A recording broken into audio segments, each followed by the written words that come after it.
അമേരിക്കയും ഇറാനും തമ്മിൽ ഇസ്ലാമാബാദിൽ നടന്ന വെടിനിർത്തൽ ചർച്ചകൾ പരാജയപ്പെട്ടതിനു പിന്നാലെ മേഖലയിൽ നയതന്ത്ര സംഘർഷം വർദ്ധിക്കുകയാണ്. യുദ്ധം അവസാനിപ്പിക്കുക എന്ന ലക്ഷ്യത്തോടെ പാകിസ്ഥാനിൽ നടന്ന ചർച്ചകൾ ഒരു വഴിത്തിരിവും ഇല്ലാതെയാണ് അവസാനിച്ചത്. ഒരു പതിറ്റാണ്ടിനിടെ ഇരു രാജ്യങ്ങളും തമ്മിൽ നടന്ന ആദ്യത്തെ നേരിട്ടുള്ള ഉന്നതതല കൂടിക്കാഴ്ചയായിരുന്നു ഇത്. എന്നാൽ ചർച്ചകൾക്ക് പിന്നാലെ ഇറാനിയൻ പ്രതിനിധി സംഘത്തിന് നേരെ ഉയർന്ന സുരക്ഷാ ഭീഷണിയും നാടകീയമായ സംഭവവികാസങ്ങൾക്കാണ് വഴിവെച്ചത്. ഇറാന്റെ വിദേശകാര്യമന്ത്രി അബ്ബാസ് അരാക്ചിയും പാർലമെന്റ് സ്പീക്കർ മുഹമ്മദ് ബാഗർ ഖാലിബാഫും ഉൾപ്പെട്ട സംഘത്തിന് നേരെ നേരിട്ടുള്ള ചില സുരക്ഷാ ഭീഷണികൾ ഉണ്ടായത്. ഇവരുടെ വിമാനം ആകാശത്ത് വെച്ച് ആക്രമിക്കപ്പെട്ടേക്കാം എന്ന കൃത്യമായ ഒരു മുന്നറിയിപ്പ് ഇസ്ലാമാബാദിലേക്കുള്ള യാത്രക്കിടെ തന്നെ ലഭിച്ചതായി രാഷ്ട്രീയ നിരീക്ഷകൻ മുഹമ്മദ് മരാന്തി വെളിപ്പെടുത്തി. അതേ തുടർന്ന് അതീവ ജാഗ്രതയിലാണ് പ്രതിനിധി സംഘം ചർച്ചകളിൽ പങ്കെടുത്തത്. ഈ ചർച്ചകൾക്ക് ശേഷമുള്ള ഇവരുടെ മടക്കയാത്രയും അതീവ രഹസ്യമായാണ് ഇറാൻ അധികൃതർ പ്ലാൻ ചെയ്തത്. മടക്കയാത്രയിൽ സുരക്ഷ കണക്കിലെടുത്തുകൊണ്ട് ഇറാനിയൻ സംഘം പകുതി വഴിയിൽ വെച്ച് തങ്ങളുടെ വിമാനം രഹസ്യമായി വഴിമാറ്റുകയായിരുന്നു. ഇറാനിയൻ പ്രതിനിധി സംഘം സഞ്ചരിച്ച വിമാനം പെട്ടെന്ന് വഴിതിരിച്ചുവിട്ട് ഇറാനിലെ മഷ്ഹദ് നഗരത്തിൽ അടിയന്തരമായി ലാൻഡ് ചെയ്യുകയായിരുന്നു. പിന്നീട് അവിടെ നിന്നും ബസ്, ട്രെയിൻ, കാർ എന്നീ വിവിധ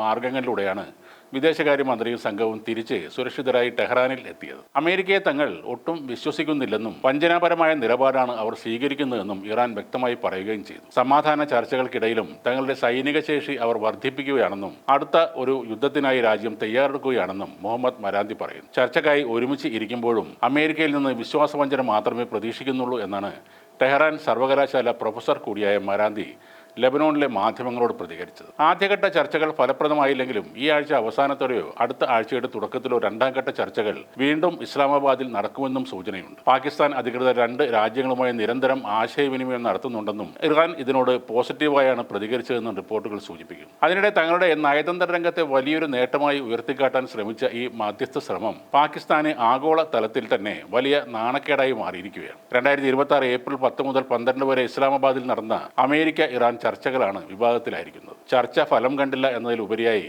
വേദിയായ സെറീന ഹോട്ടലിലെ ബില്ലുകൾ അടയ്ക്കുന്നതിൽ പാകിസ്ഥാൻ സർക്കാർ പരാജയപ്പെട്ടതാണ് ഇപ്പോൾ ചർച്ചയാകുന്നത്. ഇന്റലിജൻസ് വൃത്തങ്ങൾ നൽകുന്ന വിവരമനുസരിച്ച് കുടിശ്ശിക പ്രശ്നം രൂക്ഷമായതോടെ ഹോട്ടലിന്റെ ഉടമ തന്നെ നേരിട്ട് ഇടപെട്ട് തുക അടച്ചു തീർക്കുകയായിരുന്നു. ഒരു സുപ്രധാന വിദേശ നയ നീക്കമായി പാകിസ്ഥാൻ കണ്ടിരുന്ന ഈ സംഭവം ഇതോടെ വലിയൊരു തിരിച്ചടിയായി മാറി. അമേരിക്കയ്ക്കും ഇറാനും ഇടയിൽ വിശ്വസനീയമായ ഒരു മധ്യസ്ഥനായി മാറാനാണ് പാകിസ്ഥാൻ ഈ ഉച്ചകോടിയിലൂടെ ശ്രമിച്ചത്. സെറീന ഹോട്ടൽ പോലുള്ള പ്രശസ്തമായ വേദി തെരഞ്ഞെടുത്തതും രാജ്യത്തിൽ പ്രശ്നങ്ങളൊന്നുമില്ലെന്ന് ലോകത്തിനു മുന്നിൽ കാണിക്കാനും വേണ്ടിയായിരുന്നു. എന്നാൽ അവിടുത്തെ വാടക കൊടുക്കാൻ കഴിയാതെ വന്നത് പാകിസ്ഥാന് വലിയ നാണക്കേടായി മാറുകയും ചെയ്തു. IMFന്റെ നിരീക്ഷണത്തിൽ തുടരുന്ന പാകിസ്ഥാൻ കടുത്ത സാമ്പത്തിക പ്രതിസന്ധിയിലൂടെ കടന്നുപോകുന്ന സമയത്താണ് ഈ സംഭവം. 7 മുതൽ 9% വരെ പണപ്പെരുപ്പമുള്ള രാജ്യത്ത് ഇത്തരം സാമ്പത്തിക വെല്ലുവിളികൾ നയതന്ത്ര നീക്കങ്ങളെ പോലും ബാധിക്കുന്നു എന്നതിന്റെ അടയാളമായി ഈ ഹോട്ടൽ ബിൽ വിവാദം മാറുകയാണ്.